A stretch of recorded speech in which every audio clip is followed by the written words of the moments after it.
The video you're watching shows a Soviet-era ZSU-23 Shilka, a quad-barreled and self-propelled anti-aircraft system being reportedly fired at Russian ground troops in the vicinity of Bakhmut. Interestingly, only one of the 4 barrels is being let loose. Why do you think that is? Let us know in the comments. The ZSU-23-4 is named after the Shilka River in Russia. Afghan soldiers during Soviet occupation in the 80s nicknamed it the sewing machine. That's due to the sound of the system firing. Unfortunately, there's no audio from this video. Well, there is, but it's just a dude talking. But here's another video of the ZSU firing.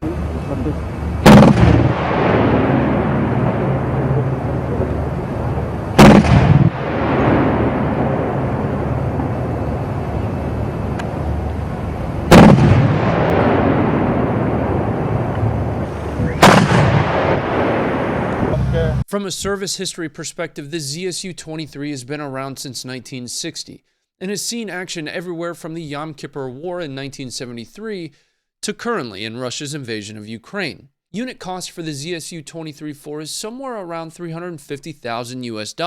That makes it a cheap, though arguably less effective alternative to other, more expensive anti-air missile systems fielded by Warsaw Pact successor states such as the S-300. In the video we just watched, Ukrainians have turned the ZSU into a relative infantry fighting vehicle by turning the 23mm quad cannon towards supposed infantry. Now, fire rate in each of the 4 guns is somewhere around 800 to 1,000 rounds per minute. Under normal circumstances, the 4 barrels would be fired in a burst towards low-flying aircraft.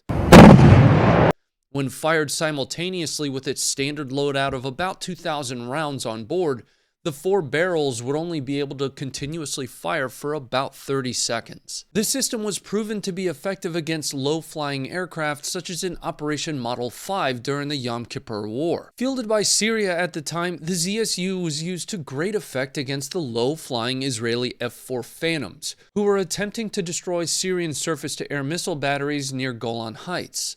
The F-4 Phantoms were flying low to avoid the missile batteries they were trying to destroy, but encountered the ZSUs, resulting in 6 aircraft being shot down. Only 1 Syrian missile battery was destroyed by the Israelis in that operation. Now, the situation in Bakhmut for both Ukraine and Russia has been a meat grinder of sorts, and the use of the ZSU to engage dismounted infantry, if true based on the original report, is potentially indicative of challenges for Ukraine in fielding purpose-made systems.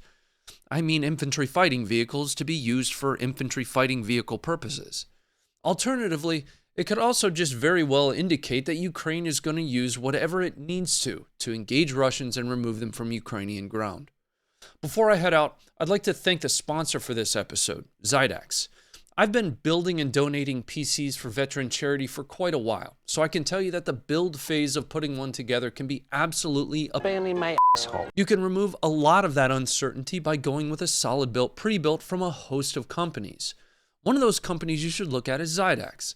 Zydax has a lifetime warranty on parts and labor, they're hand-built in Salt Lake City, and they specialize in customization too. So you get all of your RGBs if you really want it. That's going to be it for this episode. If you guys would like to watch this stuff raw without my narrative over top of it, make sure you download the app and you can find a link for that down below.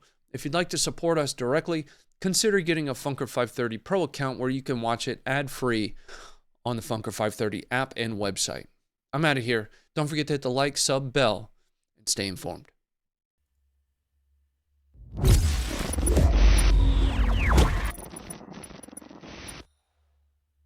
Listen, I'm sorry I didn't include the original audio with the video. It provides a whole lot of valuable context. Here you go. Ра-та-та-та-та-та-та. По хробакам. Тра-та-та-та-та-та-та-та-та-та-та-та-та. Ой, хробаки поливаються. Смачно годовані. І перше, і друге, і десерт.